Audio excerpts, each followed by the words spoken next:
আজকের আলোচনায় আমরা আলোচনা করব লালন ফকিরের দর্শন, মোহ ও মায়া থেকে মুক্তির পথ, আধ্যাত্মিক বিশ্লেষণ। জীবনের সব সমস্যার মূলেই রয়েছে মায়া বা অস্থায়ী জগতের প্রতি আকর্ষণ ও মোহ, সংসারের প্রতি অতিরিক্ত আসক্তি। আধ্যাত্মিক দৃষ্টিকোণ থেকে মুক্তি বা মোক্ষ পাওয়ার জন্য আমাদের এই মায়া মোহের বন্ধন থেকে মুক্ত হতে হবে। লালন ফকির, শ্রীকৃষ্ণ, গৌতম বুদ্ধ ও শ্রীরামকৃষ্ণ পরমহংসদেব একই কথা বলেছেন যে মায়ার বন্ধন ছাড়া প্রকৃত জ্ঞান অর্জন সম্ভব নয়। মোহ ও মায়া কি? মায়ার প্রকৃতি।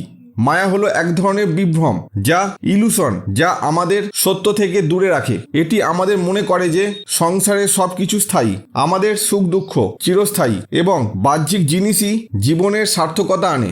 উদাহরণ: টাকা পয়সা, বাড়ি গাড়ি, সামাজিক অবস্থান, এই সবকে চূড়ান্ত লক্ষ্য মনে করা। অস্থায়ী সম্পর্ক বা বস্তুগত সম্পর্ক ধরে রাখার চেষ্টা করা, যদিও এগুলো একদিন শেষ হয়ে যাবে। মোহের প্রকৃতি। মোহ হলো সেই আবেগ যা আমাদের জগতের প্রতি অতিরিক্ত আসক্ত করে তোলে। আমরা যখন কোনো কিছু পাওয়ার জন্য ব্যাকুল হই, সেটাই মোহ। উদাহরণ: প্রিয়জনকে হারিয়ে দুঃখে ভেঙে পড়া, কারণ মনে হয় সে চিরকাল আমাদের সঙ্গে থাকার কথা ছিল। বাহ্যিক সৌন্দর্য, খ্যাতি বা সাফল্যের পেছনে ছোটা, যদিও এগুলো পরিবর্তনশীল।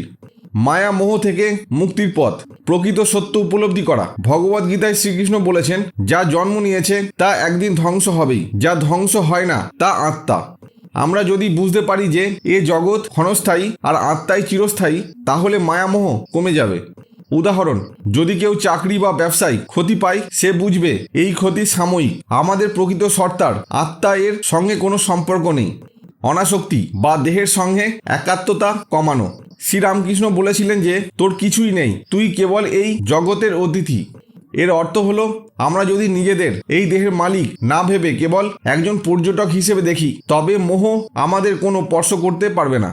উদাহরণ: যদি কেউ বলে এই সম্পদ আমার, তাহলে সে মোহগ্রস্ত। কিন্তু যদি সে ভাবে আমি শুধু এটি কিছু সময়ের জন্য ব্যবহার করছি, তাহলে সে অনাসক্ত হতে পারবে।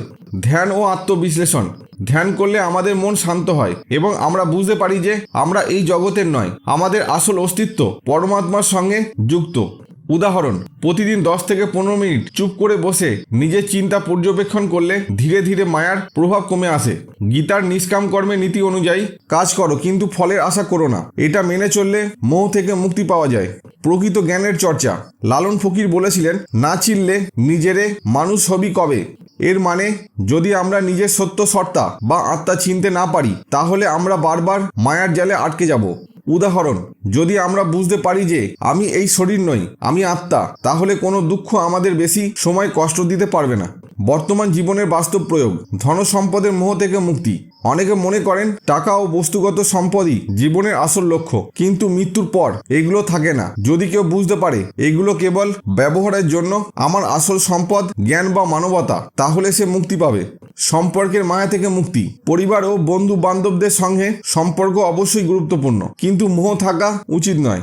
যেমন কোনো প্রিয়জন চলে গেলে আমরা যদি বুঝতে পারি তার শরীর গেছে কিন্তু আত্মা থেকে গেছে, তাহলে শোক সহজ হবে। অহংকার ও স্বার্থপরতা কমানো। আমরা যদি বুঝতে পারি যে সব কিছু পরিবর্তনশীল, তাহলে অহংকার থাকবে না।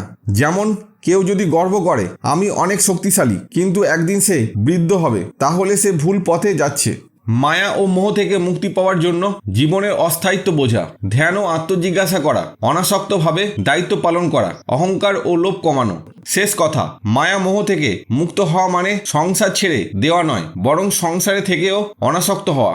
যেমন পদ্মফুল কাদায় জন্মায়, কিন্তু কাদার সঙ্গে মিশে যায় না। আমাদেরও সংসারে থেকে সংসারের প্রতি আসক্ত না হয়ে প্রকৃত সত্যের দিকে এগিয়ে যেতে হবে, তাহলেই প্রকৃত মুক্তি সম্ভব। মায়া ও মোহ থেকে মুক্তির পথ, দার্শনিক বিশ্লেষণ। জীবন আসলেই কি?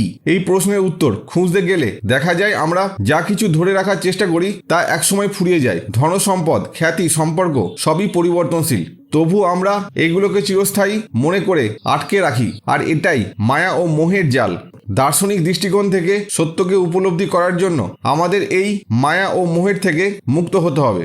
মায়া ও মোহ কি? মায়ার দার্শনিক ব্যাখ্যা। মায়া হলো এমন অবস্থা যেখানে আমরা যা কিছু দেখি, শুনি, অনুভব করি, সব কিছুকে বাস্তব বলে মনে করি, অথচ এগুলো শুধুমাত্র ক্ষণস্থায়ী রূপ। উদাহরণ, সূর্যোদয় ও সূর্যাস্ত দেখলে মনে হয় সূর্য উঠেছে বা ডুবছে, কিন্তু আসলে পৃথিবী ঘুরছে। সিনেমার পর্দায় আমরা চরিত্রদের দেখে কান্না করি, হাসি, কিন্তু জানি তারা বাস্তবে নেই। ভগবদ্গীতার 2 নম্বর অধ্যায় 16 নম্বর শ্লোকে বলা হয়েছে, অসৎ বা অস্থায়ী জিনিসের কোনো অস্তিত্ব নেই, আর সত্য বা স্থায়ী কখনো ধ্বংস হয় না। অর্থাৎ আমরা যা কিছু ভোগ করছি তা একসময় বিলীন হবে, কিন্তু আমরা এই সত্য বুঝতে চাই না। এটাই মায়া। মোহের দার্শনিক ব্যাখ্যা: মোহ হলো কোনো বস্তু, ব্যক্তি বা অনুভূতির প্রতি এমন আসক্তি যা আমাদের সত্য উপলব্ধি থেকে দূরে সরিয়ে দেয়। উদাহরণ, সন্তান বড় হয়ে চলে গেছে, বাবা মা কষ্ট পান কারণ তারা মনে করেন সন্তান সারা জীবন তাদের সঙ্গে থাকবে। ধনী ব্যক্তি সম্পদ হারালে মানসিকভাবে ভেঙে পড়েন, কারণ তিনি মনে করেছিলেন সম্পদই তার জীবনের সবকিছু। শ্রীকৃষ্ণ গীতায় বলেছেন, যে ব্যক্তি আকাঙ্ক্ষাহীন হয়ে কর্ম করে সে সত্যকে উপলব্ধি করতে পারে। অর্থাৎ আসক্তি থাকলে মুক্তি পাওয়া সম্ভব নয়। মায়া ও মোহ থেকে মুক্তির দার্শনিক পথ: আপেক্ষিক ও চিরন্তন সত্যের পার্থক্য বোঝা। প্লেটো তার আদর্শ রাষ্ট্র বইতে বলেছিলেন, এই জগতে সবকিছু ছায়ার মতো, সত্য হচ্ছে চিরস্থায়ী আত্মা, কিন্তু আমরা ছায়ার পেছনে ছুটছি।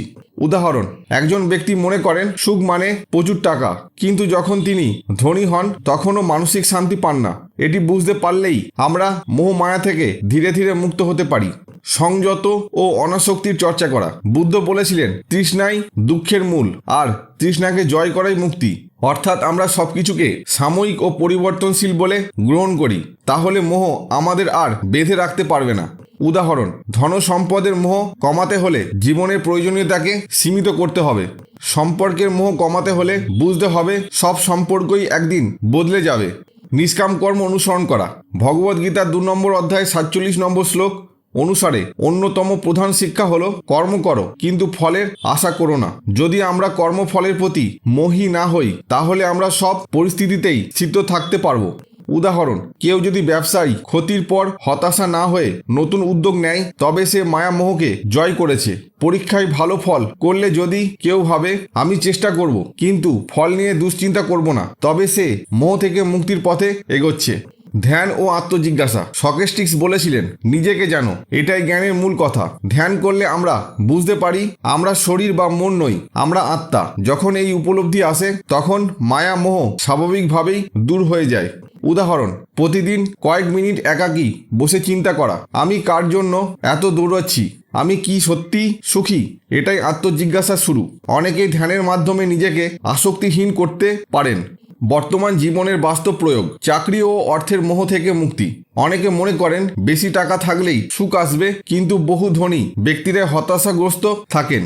সঠিক দৃষ্টিভঙ্গি: টাকা গুরুত্বপূর্ণ, কিন্তু তা আমার জীবনের উদ্দেশ্য নয়। প্রয়োজনের অতিরিক্ত টাকা থাকলেও আমি পর উপকারে ব্যবহার করব।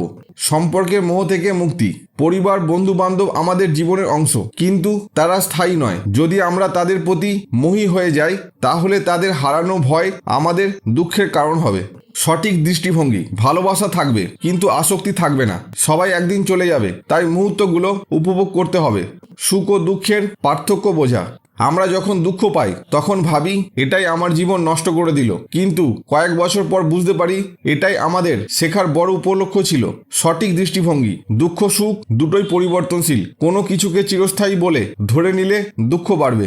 মায়া মোহ থেকে মুক্তির মূল শিক্ষা: জীবনের অস্থায়িত্ব বুঝতে হবে, আসক্তি কমিয়ে নিরাসক্তভাবে জীবনযাপন করতে হবে। কর্ম করতে হবে কিন্তু ফলের প্রতি মোহী হওয়া যাবে না।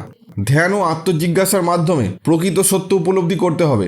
শেষ কথা, মায়া ও মোহ থেকে মুক্তি পাওয়া মানে সংসার ত্যাগ করা নয়, বরং সংসারে থেকেও অনাসক্ত হওয়া। যেমন পদ্মফুল কাদায় জন্মায় কিন্তু কাদার সঙ্গে মিশে যায় না, আমাদেরও সংসারে থেকে সংসারের প্রতি আসক্ত না হয়ে সত্য উপলব্ধি করতে হবে। এই উপলব্ধি আমাদের প্রকৃত মুক্তির পথ দেখাবে। আজকের আলোচনা এখানেই শেষ হলো।